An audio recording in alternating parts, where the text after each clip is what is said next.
because the next question, which is the world's longest question, is about Balaam. The elders came to Balaam to ask Balaam to curse Israel. God said to Balaam in the morning, come back in the morning. God told Balaam to not go with the elders.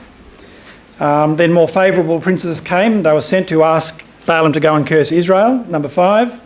Balaam said he must obey God and come back tomorrow.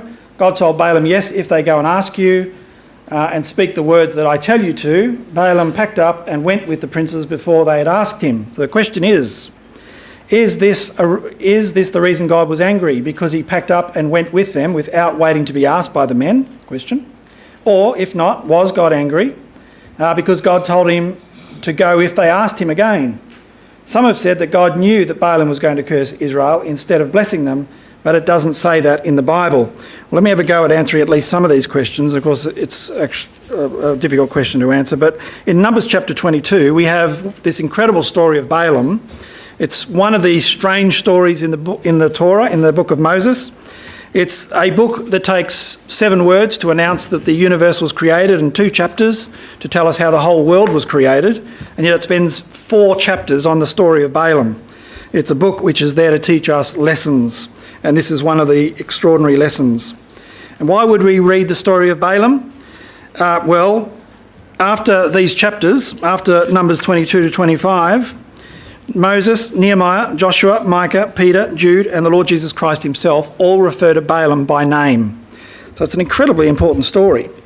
So let's have a look at Numbers 22, verse 5, where it says that that's the king of Moab, Balak, sent messengers therefore to Balaam, the son of Beor, and to Pethor, which is by the river of the land of the children of his people, to call him and said, behold, there's a people that have come out of Egypt. Behold, they cover the face of the earth. They abide over against me. Numbers 22, verse 5.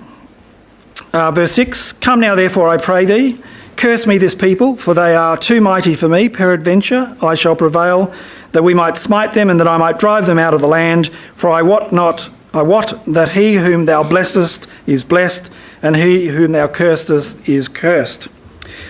So Balaam gets this visit.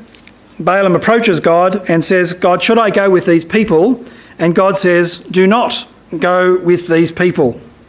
So what happens then is the people go back, and they go back to Balak and say Balaam wouldn't come.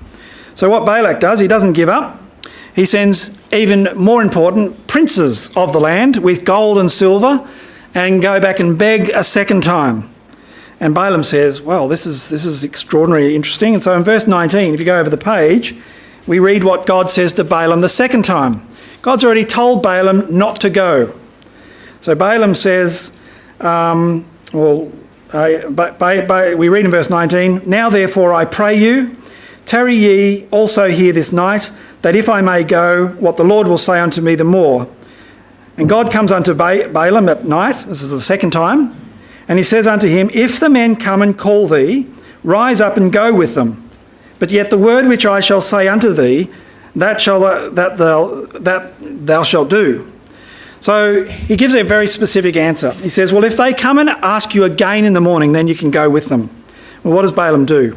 Verse 20, and you need to kind of read between the lines here, but I think it's beautifully written. Verse 20, verse 21, Balaam rose up in the morning and saddled his ass and went with the princes of Moab. And I have this image of Balaam already sitting on the ass when the princes woke up. He's already tucked away all the money and everything. And clearly what's happening here is that Balaam was determined to go with them. So what's happened is God said no, and then Balaam's going, oh, please, God, please let me go. And God said, well, under these conditions. And it's a bit of grey area there. And he's taken that as a yes, and he's gone. But the story doesn't end there, does it? Because 3 times the angel of God tries to stop Balaam in the way, and the final time, which is actually the 5th time that God tries to stop Balaam, the angel stops the ass, and the ass starts talking to Balaam. What an extraordinary thing God does. 5 times he tries to stop Balaam doing the wrong thing, but Balaam insists and he does it. There's a lesson here for us, and the lesson is God won't actually stop us doing the wrong thing. He might put roadblocks in our way. He teaches us what's the right way. He wants us to do the right thing, but at the end of the day, we make our own choice.